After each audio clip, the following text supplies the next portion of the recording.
الشيطان الرجيم بسم الله الرحمن الرحيم قل إن كنتم تحبون الله فاتبعوني يحببكم الله صدق اللہ العظیم۔ معزز استاد گرامی اور دیگر سامعین کرام، السلام علیکم ورحمۃ اللہ وبرکاتہ۔ وعلیکم السلام ورحمۃ اللہ وبرکاتہ۔ آئیے ہم اور آپ مل کر پیارے آقا صلی اللہ تعالیٰ علیہ وسلم کی بارگاہ میں درود شریف کا نذرانہ پیش کریں۔ پڑھیں الصلاۃ والسلام علیک یا رسول اللہ، الصلاۃ والسلام علیک یا رسول اللہ، الصلاۃ والسلام علیک یا حبیب اللہ،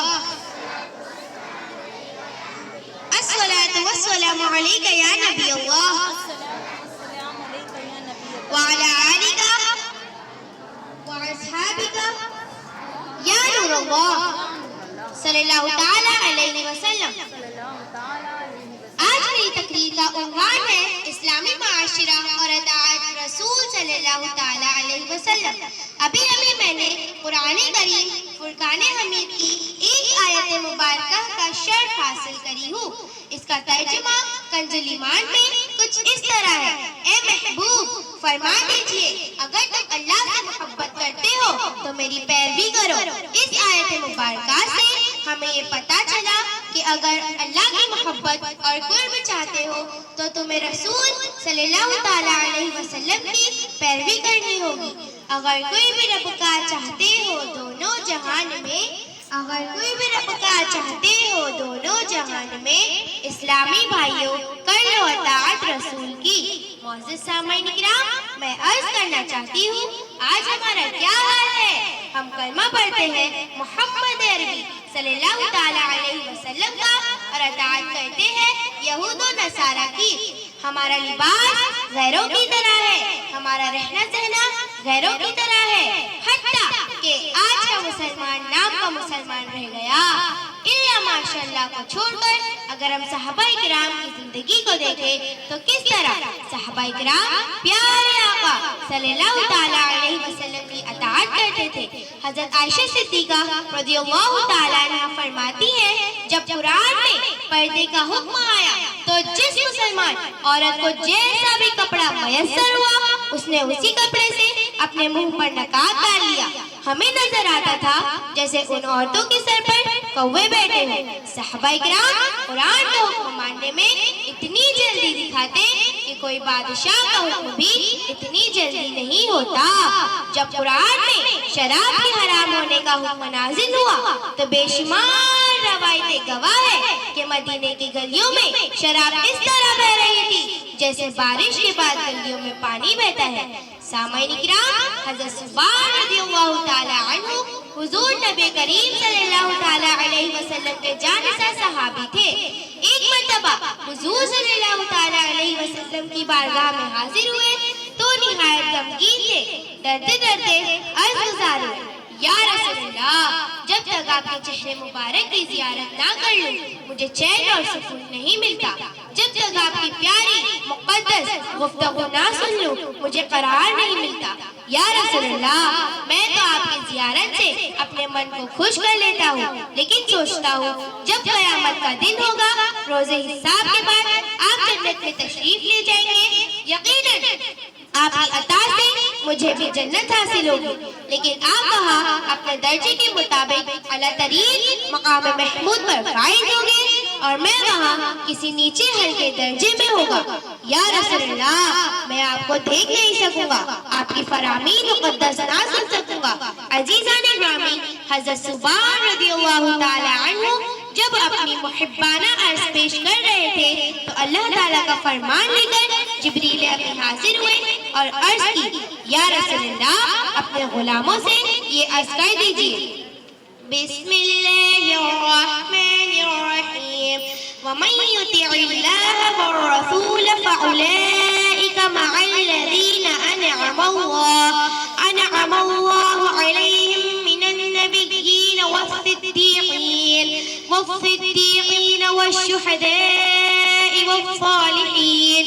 ترجمہ کنز ایمان: وہ لوگ جنہوں نے اللہ عز و جل کی اطاعت کی اور رسول کی اطاعت کی، یہ سب لوگ ان کے ساتھ ہوں گے جن پر اللہ تعالیٰ نے انعام کیا ہے، یعنی نبیین، صدیقین، شہداء اور صالحین۔ معزز سامعین کرام، ان آیت مبارکات سے ہمیں یہ معلوم ہوا کہ صحابہ کرام نبی کریم صلی اللہ تعالیٰ علیہ وسلم کے فرمان کو ذرہ برابر بھی فراموش نہیں کرتے تھے۔ صحابہ کرام یہ جانتے تھے کہ نبی کریم صلی اللہ تعالیٰ علیہ وسلم کی اطاعت ہی رب کی اطاعت ہے اور اسی سے جنت حاصل ہوگی۔ صرف جنت ہی نہیں بلکہ نبی کی رفاقت بھی حاصل ہوگی۔ سامعین کرام، ہمیں کیسے پتہ چلے گا کہ نبی کی اطاعت کیسی کرنی ہے، اللہ عز و جل کی اطاعت کیسی کرنی ہے؟ یہ سمجھنے کے لیے ہمیں قرآن و حدیث کو پڑھنا ہوگا اور سمجھنا ہوگا۔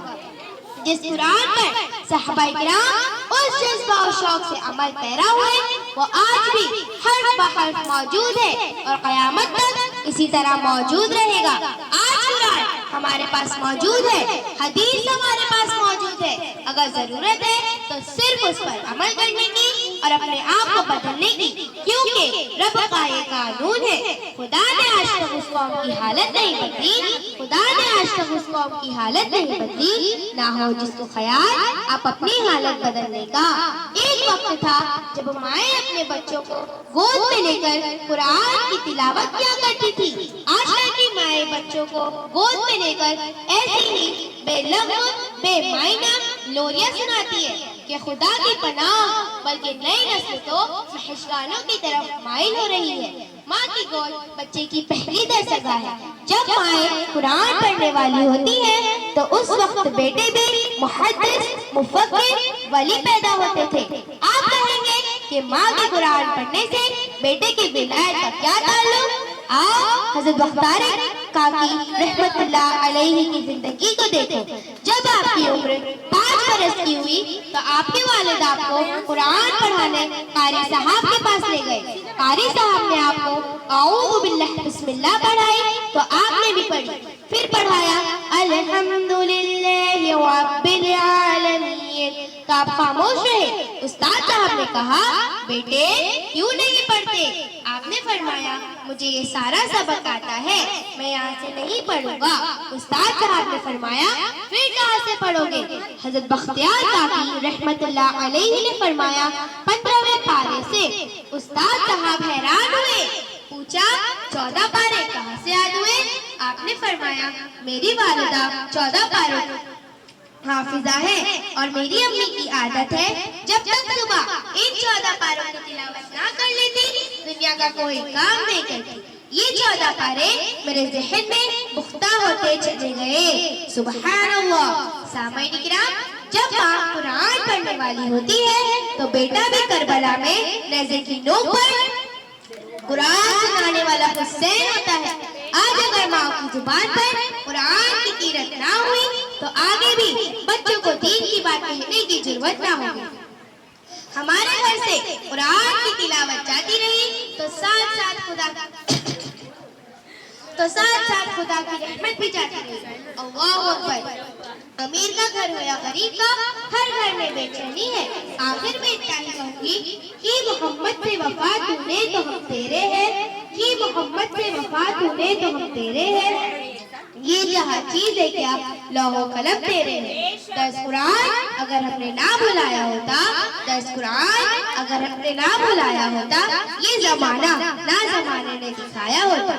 اللہ کریم سے دعا ہے کہ وہ ہمیں اپنا اور اپنے محبوب صلی اللہ تعالیٰ علیہ وسلم کا اطاعت گزار بنائے اور قرآن و حدیث کی نور سے ہمارے ظاہر و باطن کو روشن فرمائے۔ آمین ثم آمین۔ میرے کہنے میں اور آپ کے سننے میں جو بھی غلطی ہوئی ہو اسے اللہ کریم کے صدقے میں حبیب محمد مصطفیٰ صلی اللہ تعالیٰ علیہ وسلم کے صدقے میں معاف فرمائے۔